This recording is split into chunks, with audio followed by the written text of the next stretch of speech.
Many people think violence is about physical blows, bloodshed, or bruises, but sometimes, it's simply a look of disdain, a cruel sentence, or a harsh post on social media. That too is violence, only it's subtler, quieter, and perhaps even more dangerous. We are living in a time where violence no longer hides in the shadows.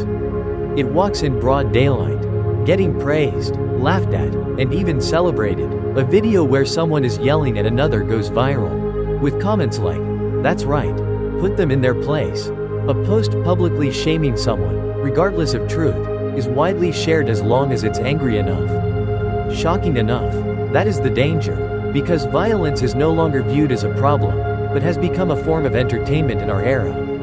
What about at home? We grew up hearing phrases like, "Shut up," "You're dumb," "Don't make me lose it." We thought it was normal. But as we grew, we carried those same phrases into life, into marriage, into parenting, into our workplaces, and just like that, violence flows from one generation to the next. Violence does not come from strength, it comes from a mind that is powerless. One that doesn't know how to express itself any other way. Someone who's yelling might just be craving to be heard. Someone who hits their spouse might be a wounded child who never learned how to love. So the point isn't to condemn, but to ask ourselves honestly, where am I in that cycle? Am I contributing to the violence in this world, through the way I speak, the way I live, the way I treat my loved ones?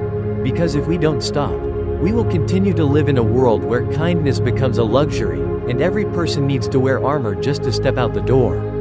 But there's still hope, because every action, every word, every hug, can be a new beginning. And if you're here, reading this, maybe you're like us, ready to live differently. Why do people yell and curse? Have you ever asked yourself, why do people lash out so easily these days? A minor accident on the road, and people are screaming. A single comment online sparks an entire war. At home, even small mistakes lead to harsh, cutting words. The answer isn't simply, because they're bad people. It's deeper. Hidden beneath the surface of every angry outburst is an unspoken fear. People who curse often are usually those who've been deeply wounded.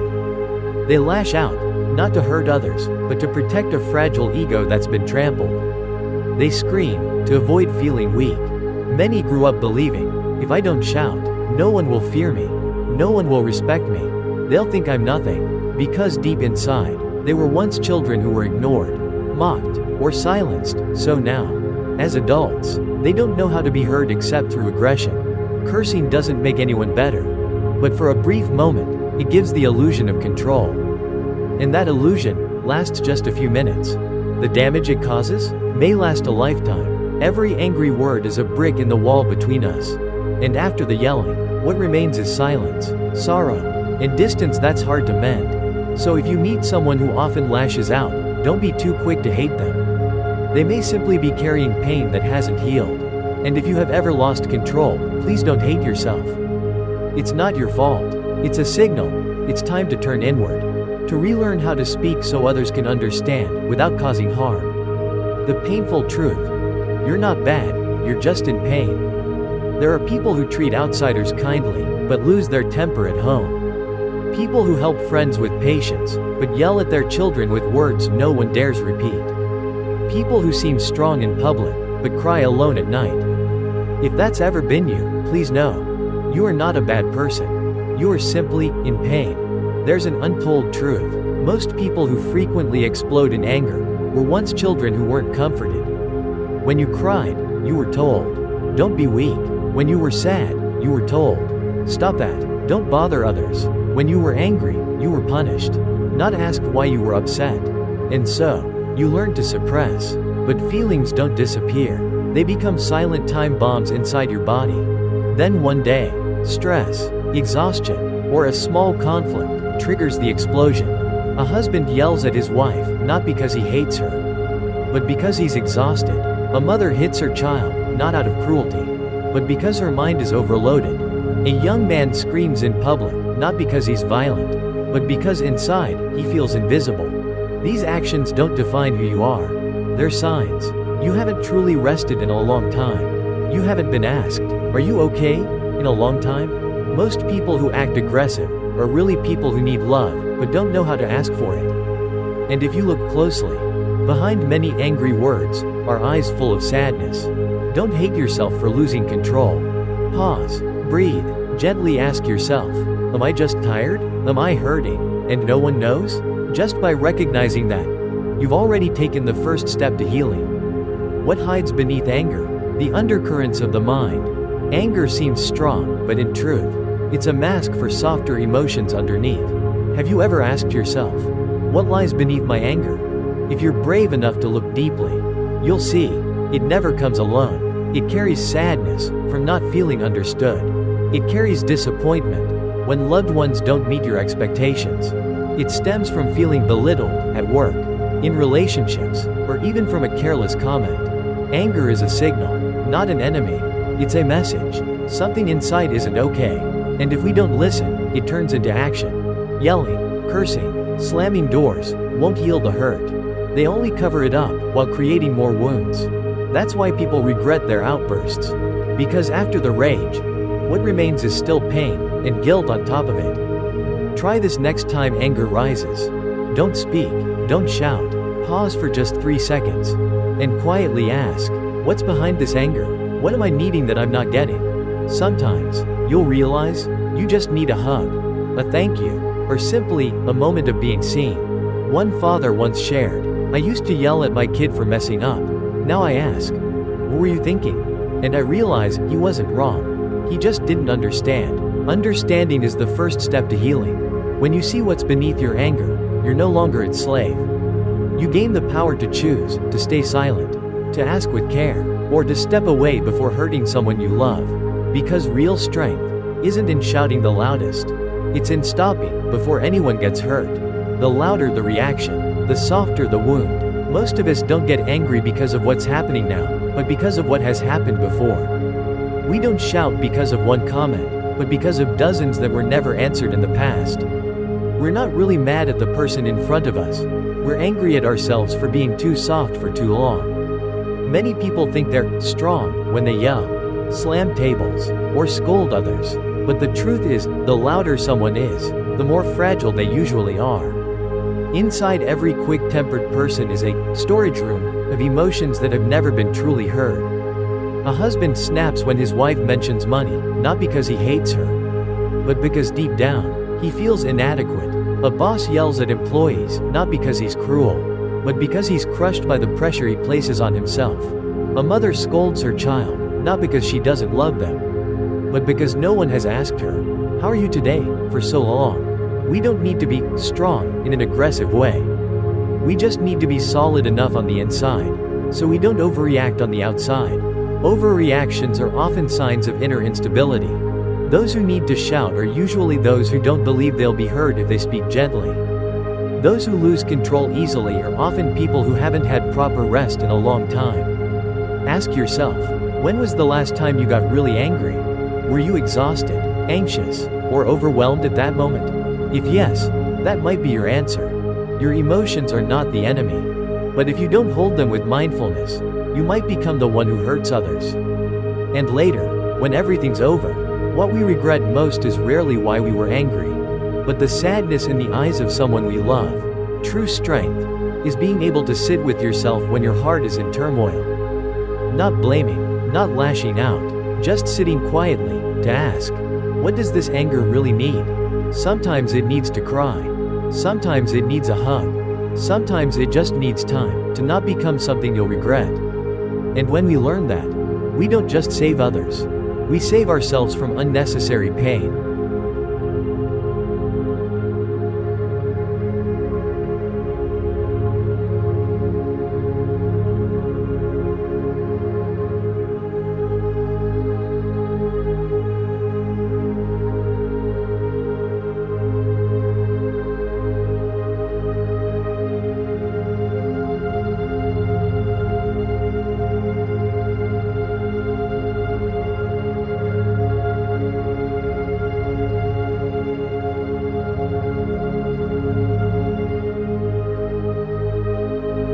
Anger is for understanding, not for hurting. Anger itself is not wrong. We are born with the full range of emotions: joy, sorrow, fear, and anger. The problem isn't that we feel angry. The question is, what do we do with that anger? Anger is like a storm. If you know how to take shelter, it can nourish the soil.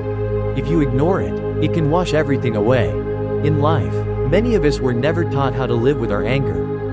We were only taught how to avoid it or explode. Avoiding leads to emotional numbness.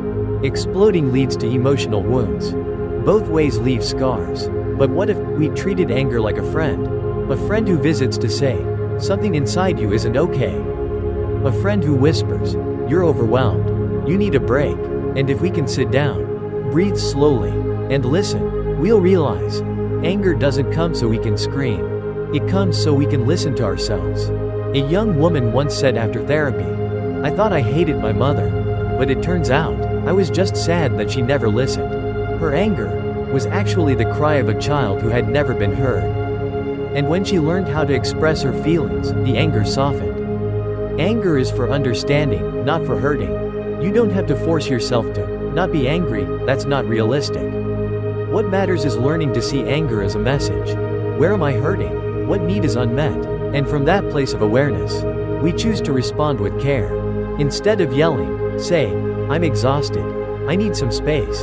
Instead of blaming, say, this made me feel disappointed.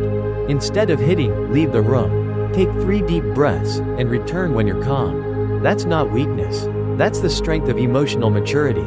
And every time we do that, we break the cycle of inherited violence. Spotting disguised violence in daily life. Violence doesn't only show up as fists, kicks, or screams. It often hides behind the mask of love, care, or, for your own good, I scold you because I care.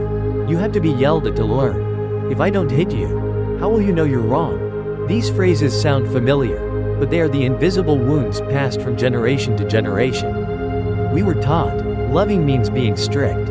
Children must fear parents to become good. Be quiet, don't argue. And then, when we grow up, we repeat the same patterns with our children, our partners, even our employees. Violent language doesn't just hurt, it creates fear, tension, and distance. A child who's constantly yelled at doesn't learn to listen, they learn to hide. A wife who's always scolded doesn't learn to love, she learns to endure. An employee who's insulted doesn't learn responsibility, they learn resentment or the urge to quit. When this kind of communication becomes normal, society starts to lose the very thing that binds humans together, emotional safety.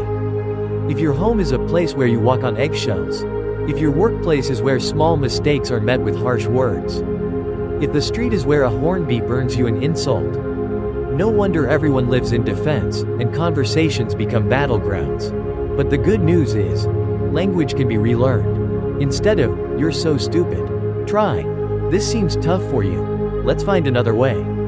Instead of, why don't you ever listen? Try, I feel unheard, and that makes me sad. Instead of yelling, shut up, at your child. Try, let's talk when we're both calm. Language is either a bridge or a weapon. The choice is ours. Every day, every word, every moment, transforming anger from the root. Mindful breathing. Anger is a very real energy. It can turn your face red, make your hands tremble, quicken your breath, raise your voice, or leave you in total silence like a dormant volcano about to erupt. But the real issue isn't that anger arises. It's whether we know what to do with it. One powerful key that has helped millions around the world transform anger is the breath. Simple, yet incredibly powerful. Thich Nhat Hanh once taught, return to your breath, as a way of returning to yourself. Your breath can hold your anger, like a mother holding her crying child. When we feel angry, don't try to suppress it. Don't rush to react. Pause. Place your hand on your chest or belly. Breathe in deeply, and exhale slowly. Just 3 conscious breaths can ease the intensity. And in that space, the mind becomes clearer. Enough to ask, should I really say this? Do I need to yell, or would a calm voice do just fine? Jon Kabat-Zinn, founder of mindfulness-based stress reduction, once said, you can't stop the waves, but you can learn how to surf. Mindfulness isn't about sitting for hours in meditation. It's simply the awareness. I'm angry. I'm shaking. My voice is rising. And not letting that awareness be swept away. When you feel your heart racing, your breath shallow, your hands clenched, just breathe. Inhale slowly through your nose. Exhale gently through your mouth. Instead of yelling, "Shut up," say, "Give me a moment. I need to calm down." You don't need to be a monk. Just being willing to pause before reacting can change the entire course of a relationship. And if you practice this, just 5 mindful minutes a day, just 10 seconds of stillness during anger, you'll gradually become someone with emotional maturity. Someone who no longer lets anger dictate behavior. You'll become a safe space for yourself and for those you love.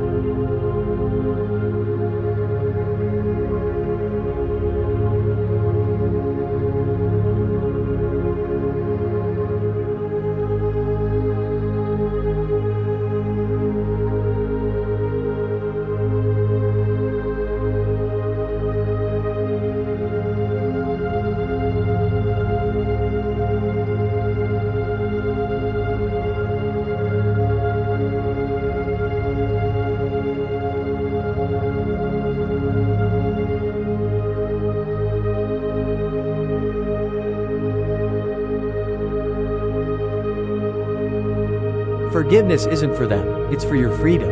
Many people believe that forgiveness means letting the wrongdoer off the hook, acting like nothing happened, or carrying someone else's mistake on your shoulders. But the truth is, forgiveness isn't about whether they deserve peace. It's about whether you deserve peace. When you don't forgive, you're carrying the emotional burden they left behind, like a sharp stone in your pocket. And every time you remember, it cuts deeper into your heart. One woman once said, "My husband betrayed me. I couldn't forgive him right away. But I knew, if I held on to resentment, I'd poison my own soul." She didn't forget, but she learned to release. Not because he was good, but because she wanted to live the rest of her life in peace. Forgiveness doesn't mean accepting the wrongdoing. It means refusing to let that wrongdoing control your life forever. A child who was scolded, insulted, or belittled by their parents may still carry the wound years later. But if all they carry is hatred, they grow up living in fear, closed off, or angry. Only through forgiveness can that child finally live their own life, without being shaped by the pain of the past. Forgiveness doesn't come from logic. It arises in a moment of awareness. The one who hurt me may never change, but I can choose to no longer be hurt. And in the exact moment you decide to set down that burden, you reclaim your life. No one can imprison you in the past, unless you keep holding the key. So choose to let go. Not for them, but for you, for those you love, for the peaceful days you still deserve. Learning to express needs with kindness. Many arguments in life don't happen because people hate each other, but because they don't know how to speak in a way that invites understanding. Everyone has the need to be cared for, heard, and respected, but instead of saying it directly, we often express it through blame, criticism, or attack. "You never care about me. You always yell and never try to understand. What kind of boss are you? You only criticize, never encourage." These are words spoken from a wounded heart, but they often inflict new wounds on the listener. We're taught to be strong, but never taught how to express softness with intelligence. And so, legitimate needs turn into frustration. The desire to be understood becomes accusation. The longing for love creates distance. So how can we express what we need in a way others are willing to listen? Start by speaking from your own feelings, instead of pointing fingers. Instead of, "You're so careless." Try, "I feel hurt when I want to talk and don't feel heard." Instead of, "You always yell at me." Try, "I feel tired and sad when I'm scolded without anyone asking what really happened." The magic is, when you speak from the heart, people don't react, they reflect. Kind communication doesn't mean being weak or giving in. It means being honest, without causing harm. You can be firm, without being rude. You can set boundaries, without shouting. You can disagree, while still respecting every word you say. Each time you practice speaking your needs clearly and gently, you step away from the battlefield of who's right, and enter the space of I hear you, and I want to be heard. Kindness is not weakness. It's the power of knowing who you are. In a world obsessed with competition, comparisons, and clapping back to protect oneself, kindness is often mistaken for weakness. If you're too gentle, people will take advantage. If you're not assertive, you'll lose. Being kind is being foolish. But what's the truth? Only the truly strong can remain calm without needing to roar. Only those confident from within can afford to speak gently without fear. A mother once shared, "I used to yell at my child, thinking it was the only way to teach. But the more I yelled, the more resistant he became. One day, I finally listened. My son cried and said, 'Mom, you always yell but never ask how I feel.' That moment changed me." We often think strength is domination. But real strength is not letting others drag you down. Kindness isn't about surrendering everything. It's about choosing a way of responding that leaves no regret. We don't avoid cursing because we're weak, but because we know it only ruins things further. We don't fight back because we're scared, but because no one truly wins in an emotional war. Kindness is choosing peace, even when you're capable of something else. That's not weakness, that's power. And each time you choose it, you send this message: with me, you are safe. Here, we don't need to win, we only need to understand. Violence is instinct, kindness is a choice. And emotional maturity means choosing what makes your heart lighter after the conversation.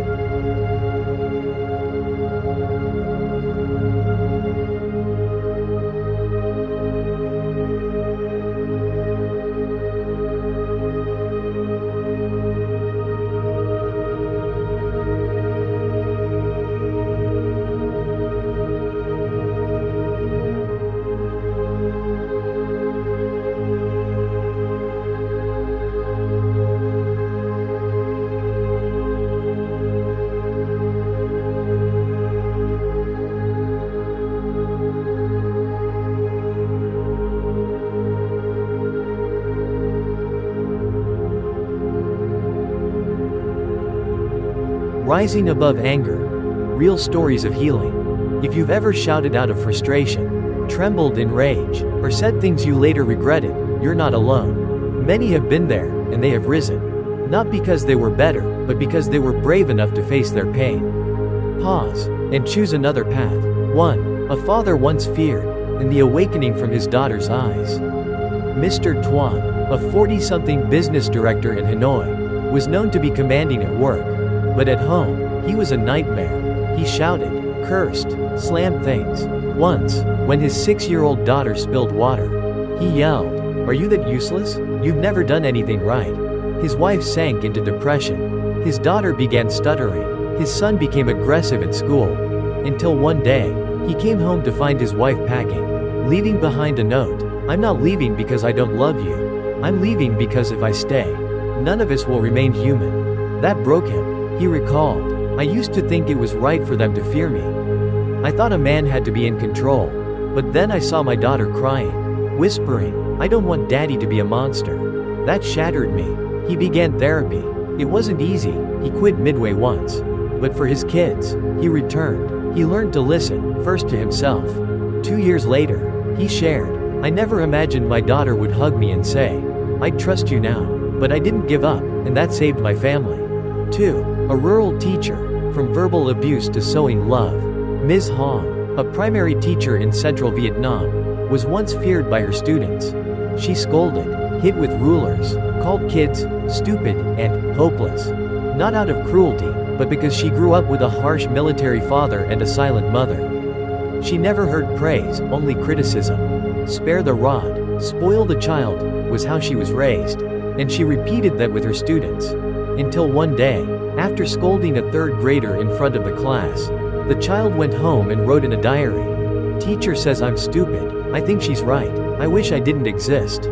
The child's mother sent a photo of that page to her. She recalled, "My hands trembled holding that letter. I never imagined my words could push a child to hate themselves." From then on, she began studying positive education. She learned to encourage, to ask questions instead of punish. She started writing thank you notes on tests. When students made mistakes, she'd ask, "What do you think you can do better next time?" 3 years later, she became one of the most loved teachers. She shared, "I never thought a student would hug me and say, 'I love you,' but it happened when I stopped using power and started sowing kindness." 3. A former alcoholic, and how he embraced the monster within. Mr. Min, 36, from Ho Chi Minh City. He used to be addicted to alcohol, abusive toward his wife, destructive at home. In his drunken rage, he once kicked doors, shouted at neighbors, and earned the label of a thug. After a near car accident, he was forced into rehab. There, a volunteer once shared, "Inside every violent person is a forgotten child. You don't need to kill the monster, just learn to hold it." He wept. After rehab, he began meditating, attending healing workshops. He started apologizing to his family through actions, doing chores, listening, showing up sober. He said, "The day my wife handed me a glass of water and said, 'You're doing well,' I cried. For the first time, I felt worthy." Now, he's a volunteer helping others in recovery, sharing his story to spark hope. No one is a monster forever. Sometimes they just need a chance to return to being human. Everyone you meet might be carrying an unspoken rage, and maybe they're learning, slowly, to heal. We can't choose where we begin, but we can choose how we end. By stopping, reflecting, and starting over with love, understanding, and the courage to say, "I don't want to hurt others anymore. I want to live differently," starting today. Healing the inner child, to no longer need to scream outside. Have you ever asked yourself, why do I lose control only with people I love? Why am I calm one moment, then suddenly explode like someone I don't recognize? The answer may lie with someone inside you, your inner child. We all carry a child within us, who never truly grew up. The part of us once hurt, scared, yelled at, abandoned, and never soothed. When something in the present reminds us of old pain, that child awakens, not through logic, but through instinct. A mild criticism brings back fear of rejection. Being ignored reactivates abandonment wounds. A harsh tone awakens buried anger no one ever heard. And then, we explode. Not because of today, but because yesterday was never healed. Many believe self-control is the solution. But emotions aren't a faucet you can shut. They are rivers, and if you want clear water, you must clean it at the source. Want to stop yelling? Ask, who inside me is screaming? What past wound is crying for attention? Start by listening to that child, not silencing them. Sit quietly, hand on your heart, and ask, what hurt me so deeply back then? Was I punished when I needed to be hugged? Was I left unprotected, so now I always fight? And then, instead of yelling, learn to whisper. Instead of glaring, close your eyes and breathe. Instead of fighting, begin connecting. Because the kindest people are often those who've embraced the most fragile parts of themselves. Raising children with love, not fear. One day, an 8-year-old boy came home and said, "Mom, today the teacher made a classmate stand the whole period." He cried, but no one dared to say anything. His mother asked, "And how did you feel?" The boy lowered his head. "I was scared that if I spoke up, I would be punished too." From a young age, many children are taught that being good means being afraid. Afraid of dad's anger, afraid of mom's scolding, afraid of disappointing teachers, afraid of expressing how they truly feel. And when they grow up, those same children often become adults who are irritable, quick to react, or withdrawn and afraid to speak at all. Why? Because the adults of the past used power to teach through fear, instead of connecting through love. Yelling and punishment may yield short-term results, but in the long run, it breaks the relationship, damages self-worth, and plants the seed of violence deep inside the child's heart. A child who is constantly scolded doesn't learn right from wrong. They only learn, if I mess up, I'll get yelled at. And when they grow up, they won't understand compassion. They'll only know, I must be stronger, so no one can hurt me. So what does it mean to raise a child with love? It means explaining, not imposing, listening, not accusing, guiding, not controlling. Instead of, how many times have I told you? And you still don't listen? Try, I know you had your reasons. Can we work together to find a solution? Instead of, you've really disappointed me. Try, I know you're trying. Let's work through the mistake together. Okay? Raising children with kindness is not easy. Because it requires adults to first heal themselves. No one can teach calmness if they themselves are overwhelmed. No one can teach love if they've never truly felt loved. But once we begin, we break the cycle of generational violence. You don't have to be a perfect parent. Just a parent who knows when to pause, so your child won't have to carry the same pain you once did. And if one day your child says, I made a mistake, but I know you'll understand, that is not the result of fear. That is the miracle of love.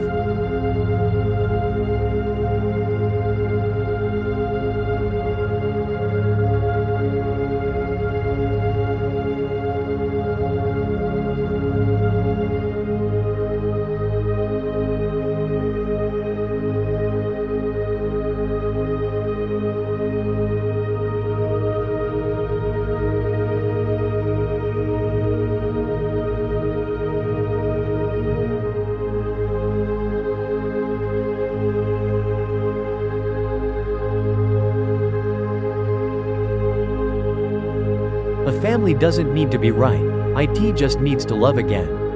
In every family argument, everyone thinks they're right. One blames the other for being insensitive. The other says they're too picky. Everyone has their reasons. Everyone wants to be understood. But in the end, the whole family sits in silence, in a room full of distance. Sometimes, it's not that we don't love each other, we just forget how to show it. Some couples have been together for 20 years, and have never said, "I'm sorry." Some parents love their children endlessly, but don't know how to hug them when they're scared. Some children love their parents deeply, but say the harshest words that break their hearts. Why?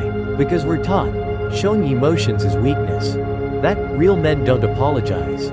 That children should just behave, no need for affection or guidance. That it's family, they'll always forgive you anyway. But the truth is, nothing lasts without care, not even love. Family doesn't need to be right all the time. It just needs to realize when we're hurting each other and stop. It just needs the courage to say, "I'm sorry I said too much." It just needs the warmth to hug one another after a hard day. An apology doesn't make you smaller. It shows the other person matters enough to you to mend the relationship. A hug doesn't make you weak.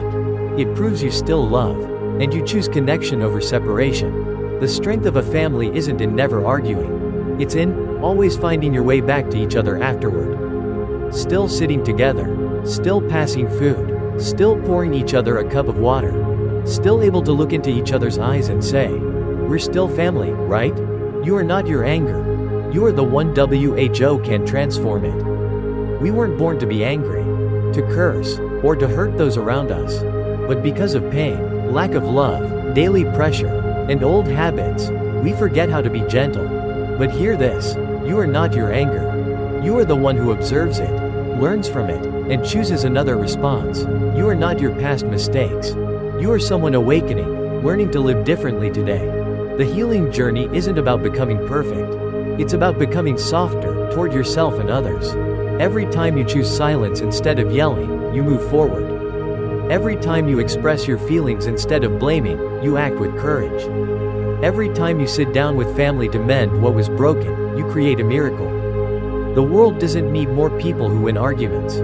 It needs more people who know how to love, to forgive, to pause, so that a small misunderstanding doesn't become lasting damage. And if you've ever cursed, hit a loved one, or lost control in anger, please, don't keep blaming yourself. Just choose to begin, today. You are already rewriting your future. A future with fewer harsh words. A future where the children in your home grow up in understanding and kindness. A future where you feel free from guilt and regret.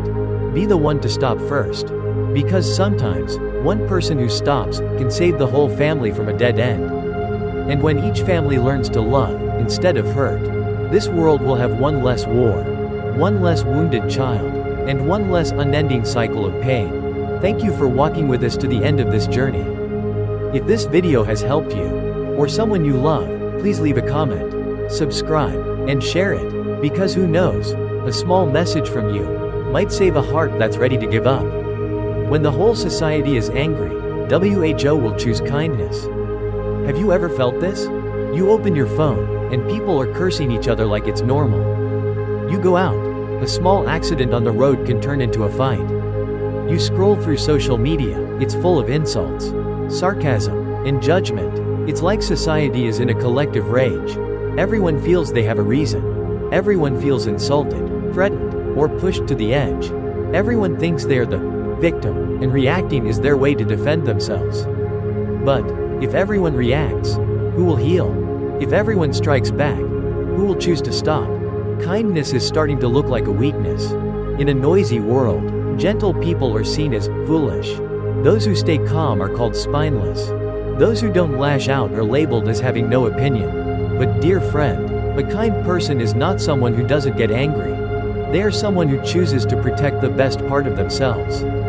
Even when the world around them is burning with rage, those who stop are not weak. They're strong enough not to be dragged into the spiral of negativity. Staying calm in a chaotic world, now that is true strength.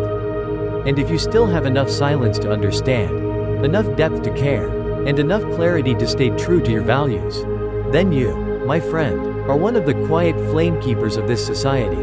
Youth, gangs, online culture, and the price of a harsh comment. Today, many teenagers become famous for cursing online, live streaming threats, or joining gangs with the slogan, "If anyone touches us, we fight till the end." Why? Because deep inside these kids, there are voids no one has ever truly touched. Some were bullied. Some grew up in homes full of endless fights. Some have never been praised, so they seek to make others fear them instead. And when social media turns violence into viral, when the more shocking it is, the more views it gets, those kids start believing, if I curse loud enough, people will notice me. We're raising a generation that's deeply wounded, but hides behind sharp-edged gloves. And what about adults? Some people, with just one thoughtless comment, can shatter someone else's life. An innocent business gets boycotted. A single mother is publicly humiliated. A child is ostracized at school, just because their parent got into a scandal online. We need to pause and ask ourselves, is one cruel sentence worth someone's tears? Can one careless word destroy something precious inside another's heart? Each person who says one less harsh thing helps society gain one more healing piece. Each young soul who is heard and guided won't need to scream to be seen. If each of us learned to pause, the world would change. Starting with you. You can't change the whole world, but you can change how you respond. And when you change, at least one person out there feels a little lighter. Start with something small. Instead of shouting, take a breath. Instead of reacting immediately, ask, what is it I truly need right now? Instead of jumping into the fight, take a step back and observe. You can't stop others from acting poorly, but you can stop it from poisoning your own heart. Maybe you grew up in violence. Maybe you've been deeply hurt. Maybe you've lost yourself in your anger. But today, you have the power to choose differently. Choose calm instead of conflict. Choose listening instead of judging. Choose healing instead of repeating harm. Every person who pauses stops one war. Every person who shows care eases one pain. And if you're still listening now, perhaps you are one of the missing pieces the world is waiting for. Don't wait for others to be kind first, be the one to begin. Because just once, when you choose to stop, you might save someone from falling apart. And just one message you write could be the light for someone on the edge. You're not as small as you think. Because every person who lives with kindness is quietly rebuilding a world worth living in.